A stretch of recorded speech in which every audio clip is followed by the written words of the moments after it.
Thank you. Folks, you know, we started this last week, and I said we need a few more minutes to bring this to a conclusion. So we are back with Maxwell Maundy. Maxwell Maundy, we are continuing. Thank you. Yes. So we had all the stories last week. Yeah. Quite amazing. Okay. And that inspired you to write the book, The Darkest Humanity. Can you briefly tell me about this? And then I want you to tell us a little bit about you coming back to Ghana for a little bit before we wrap it all up. So, what inspired this book, The Darkest Humanity? You know, when I handed myself in, they reminded me to custody. So I was sent to Pentonville prison. I love reading, writing. Way back in Ghana, when I was young, I'd wanted to become a journalist or newscaster. That had been my childhood ambition. So when I found myself in prison, I joined a class, journalism class in Pentonville called Newsletter. So one day, a reporter from the Guardian newspaper was invited to give a talk on journalism. To the class in prison? To the class in prison. So when he came, that was 2013, he was talking about a book that had newly been published, titled The British Dream. And you see, the British dream is about us, immigrants, Africans, the West Indies, especially UK immigrants, Commonwealth citizens. So the British dream is about us, but the author is a white man. Oh, he's British. British. So he wrote the book from their narrative, from the perspective of the English, the British. So he portrayed immigrants negatively in that book. So the reporter from the Guardian newspaper, he's originally from the Caribbean. So he was telling her about the days when they were bringing ships to carry Africans into the UK to work after the Second World War and all that. Because they needed that labor. They needed this so much now. So because of the hell I had been through, all that I've been through in England. So as he was telling the story of the British dream, something was just running through my mind. Wow. Can somebody write the British dream from our perspective? Okay, so the narrative will now be coming from our the perspective of the immigrant themselves, but not somebody. You see, things were running through my mind. But you see, even then, if you ask me, Maxwell, are you going to write a book? I'll say, well, I don't think so. Now, when my case was moved from, when they first sent me to the magistrate court, a young barrister was assigned to me, and he was so pleased with my case. So he said, Maxwell, please maintain me, okay? I'll let this case go for trial, and let's see how it will play out in court for the hell you've been through. Then he also said, you have been through so much. Look, your mind, so much. So I'll ask for a psychiatric report to be conducted. You are suffering, you probably suffering from depression, and you're not aware of it. So the case moved to a Crown Court. I went and they changed my barrister to an elderly fellow, someone originally from Mauritius. So when we met in court, my barrister said, oh wow, Maxwell, you are very intelligent. I've been reading your things on your blog. So then he was comparing me to blacks who had resisted oppression. Martin Luther King, those who fought in the civil rights movement. He mentioned Patrice Lumumba. I've never heard of Patrice Lumumba. And then Kwame Nkrumah and those other African heroes. So when I came back to prison, I started going to library to look for books to read on Patrice Lumumba and some of the people he met. Now, so one day I came across a book. I can't quite remember the title. I think it's Blood and Water. So I started reading this book. I don't know what happened. Like some spirit, something just came over me. I read few pages and I had to put the book down. And immediately I started writing. Thinking about this. I started writing.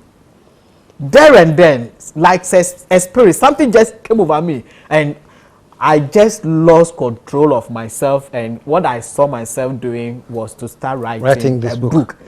So, and from that day, I couldn't stop.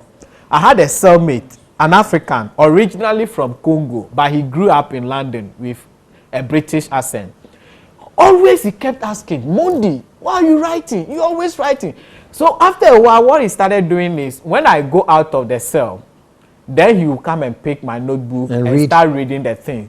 So he was so enjoying. So he said, wow, you are the writer. So he started telling inmates that, wow, he's a writer, he's a writer. Wow. So then they started calling me writer. So I kept writing.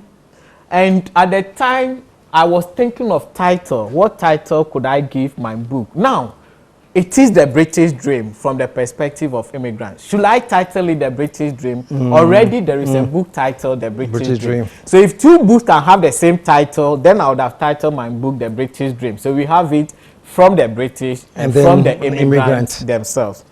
Second title I would have considered is The Heart of Darkness by Joseph Conrad. And in that book, the black man is portrayed as a barbaric creature. So again, if two books can have the same title, I would have titled my book The Heart of Darkness. The third one is Mein Kampf. Mein Kampf is Adolf Hitler's memoir, which he wrote whilst in prison. Likewise, I wrote this book when I was in prison. And there have been times I had wanted to even title some of my things, my struggle. I've used it in some of my things, my struggle with the British establishment. And the meaning of Mein Kampf is my struggle. Okay. The fourth one I would considered was Silver and Gold, in the sense that we think out there is rosary, but goodness, people are in hell. So the fifth one, Darkest Humanity. And that became the title. So this is the, okay, so finally settled on the darkest humanity. Yes. Wow. And you know, sometimes too, I do a bit check. Is there something, is there a book or something with this title? At least I want it to stand out, something unique. So thank God I didn't see anything like this. So okay. Darkest Humanity. Wow. Show some love, man. Whoa! What a life! What a life! And so you came back to Ghana. I came back to Ghana. So officially, see, my prison, it was twice. I went to prison 2 times. So after the first one, you see, whilst prison was hell, so I kept telling them, look, please send me back to Ghana. They said, not until your criminal case finished, we can't send you. So after the criminal case, they kept me in prison for a month. Then they released me. When I was released, I was so happy. But you see, something happened to me whilst in prison. So when I was released, I even abandoned this book and I started doing evangelism, talking to people about God. I had an encounter with the Holy Spirit. So I was so happy. So I came, I was happy, telling people about God and the street, but then I started suffering again. No money, no job, still illegal. They released me with no condition. So when I started suffering again, I said, what the hell is this? Why did you release me in the first place? I said, send me home. So if you are not going to send me home and you won't let me stay, then give me the right to stay. Then I can live a decent life.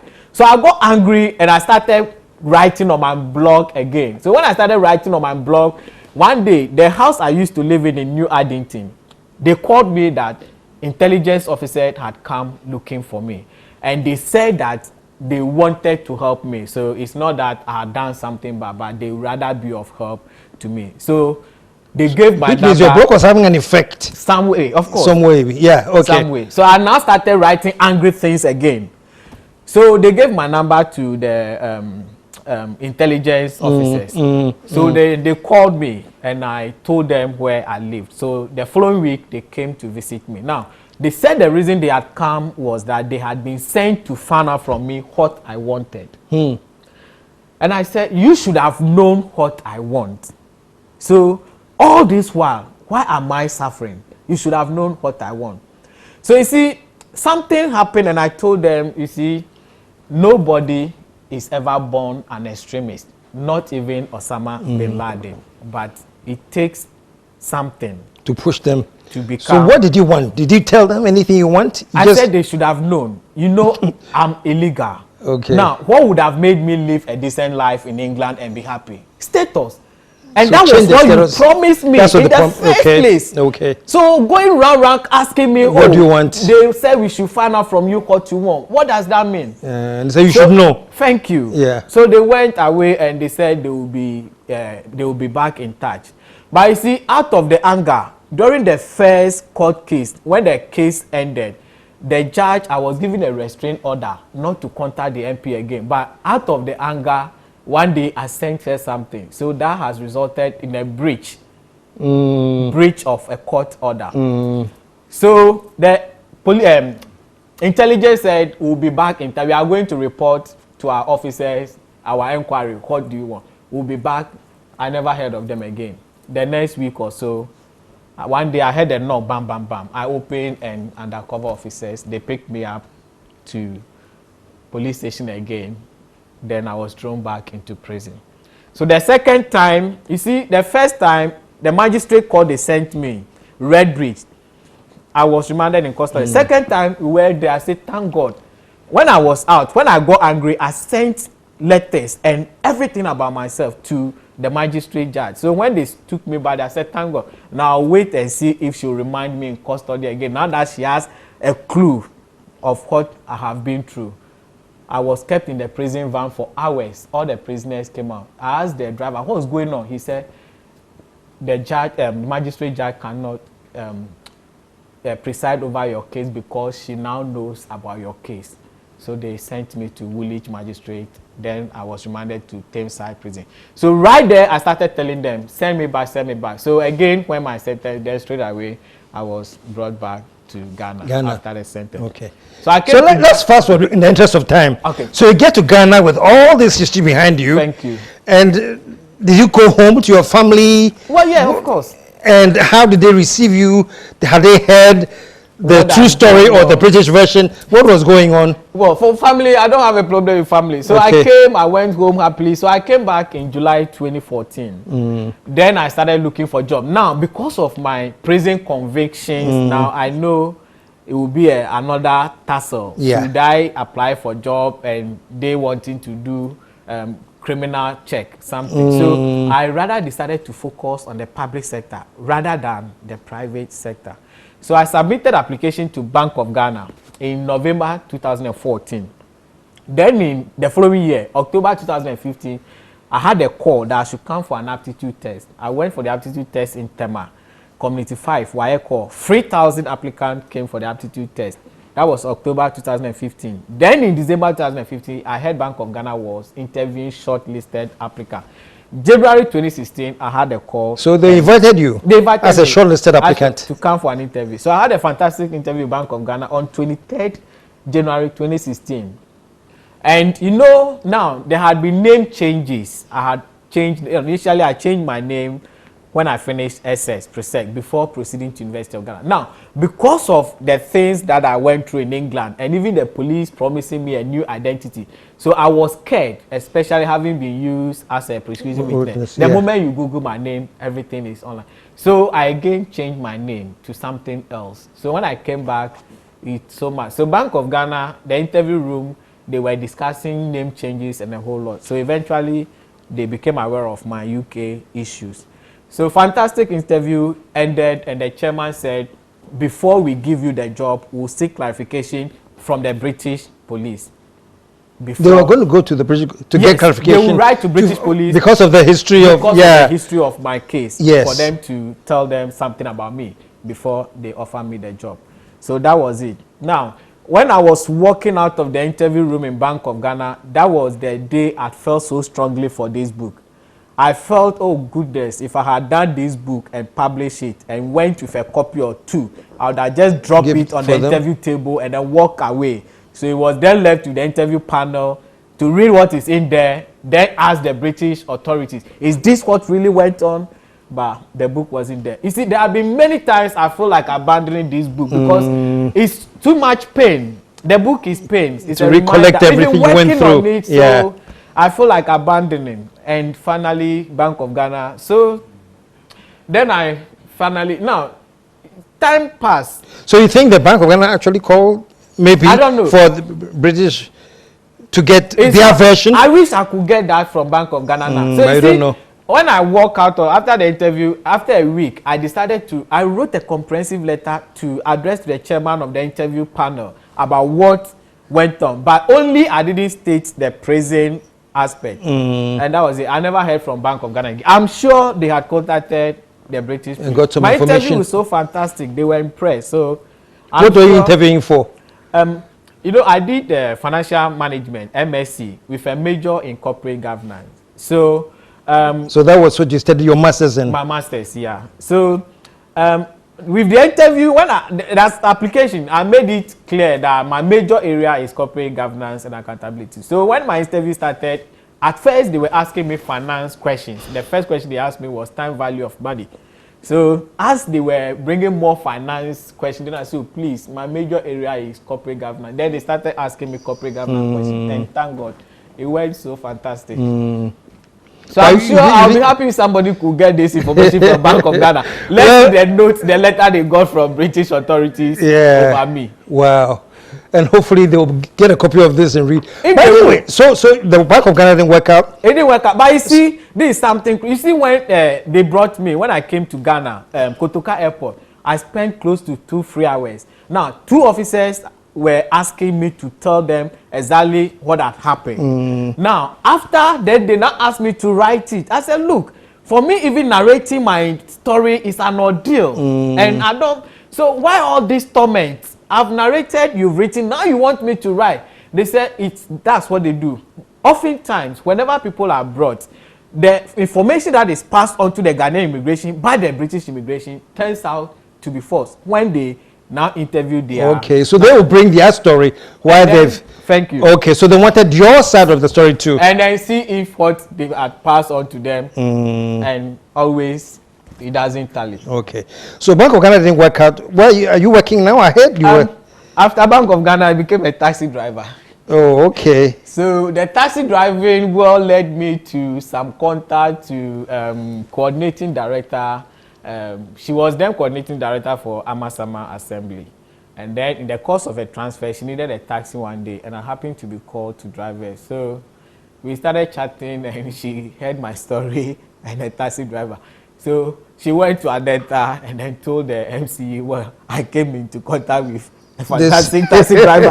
This captivating taxi driver with a story. With a story. So what can we do for him? Wow. So they called me and they managed to get me something as an IGF, internally generated staff. So you're working there now? Yes. And are you still looking?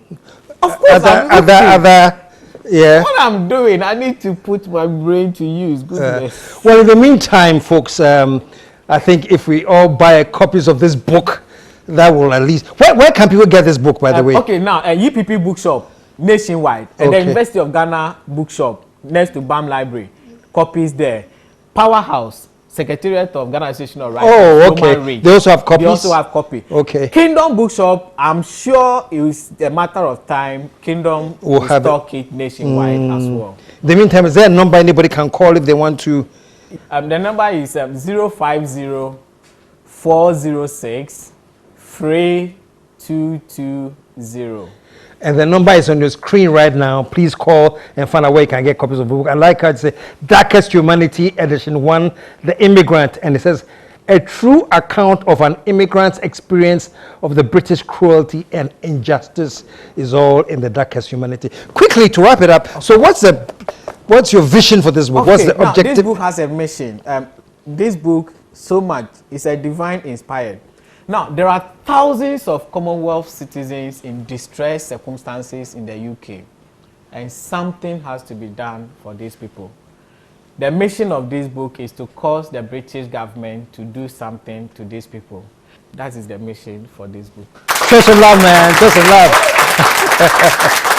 Darkest Humanity, and the number's on your screen right now. Just call the number. Get yourself a copy of this book. At least, let's enrich his pocket small with our purchase of the book. And I see his edition, the first edition, many more editions to come. Maxwell, thank you very much for joining us today. And we hope to be hearing from you again very soon. Stick around, folks. We'll be right back.